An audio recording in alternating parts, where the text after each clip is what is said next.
Samyang 35mm f1.4 autofocus lens for the emote system, the best value that you can get out of an 1.4 lens.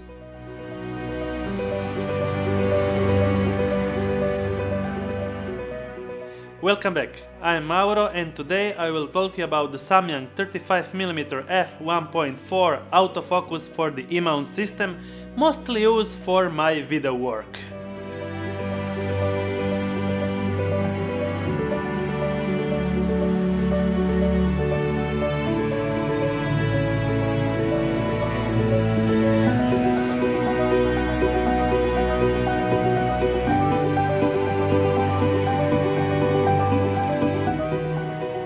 As you know, I switched from the Micro Four Thirds system to the full frame E-mount system, and yeah, I had the Sigma 60mm f1.4 for my Lumix Micro Four Thirds system, and that was a close 32mm in full frame.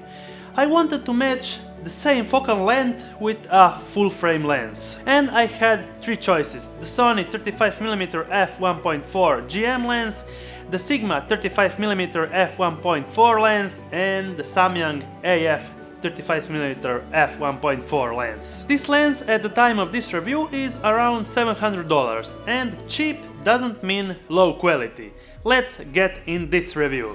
The design of the Samyang is completely in line with the previously released lenses. Minimalistic. It's a full metal build weighing about 645 grams. The only control element is the wide focus ring. The focus ring is nice and wide and turns smoothly. The focus is fly-by-wire, and when you switch to manual focus with the picking settings to high, you can really nail a perfect focus while rotating the wide focus ring. The filter size is a conventional 67mm. The lens is built around 11 lens elements in 9 groups, which one is a spherical. The lens comes with a lens hood that makes it a lot longer in size. On the back are the usual contacts for data transfer, but no gasket to keep out the moisture and dirt. In dusty or wet environments you should therefore be a little more careful with this Samyang.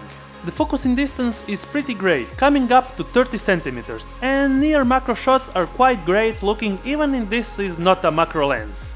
A lot better than the Zeiss 55mm f1.8 that I'm filming right now. Let's talk about something that really matters: the autofocus speed in video. I was actually quite skeptical about the autofocus in video mode with this lens, but after using it with a lot of shoots, well, the autofocus is quite nice. And even after using it with the DJI Ronin S gimbal, you can pretty much be safe that your subject of interest will remain in focus. Yes, I use autofocus continuous pretty much all the time when on a gimbal, and nail a focus every time. Sometimes the lens will struggle a little in some difficult light conditions, but overall it's working fine, even a lighting condition when you can be pretty much safe if you film yourself in front of the cam. The review of the 55mm that I'm filming right now was all made with the Samyang 35mm f1.4 at f1.4 in autofocus continuous. The bokeh of the Samyang 35mm f1.4 is pretty nice. The background smells away very nicely at full aperture, especially if your subject is fairly close. The good sharpness at 1.4 of course helps to emphasize the difference from the background.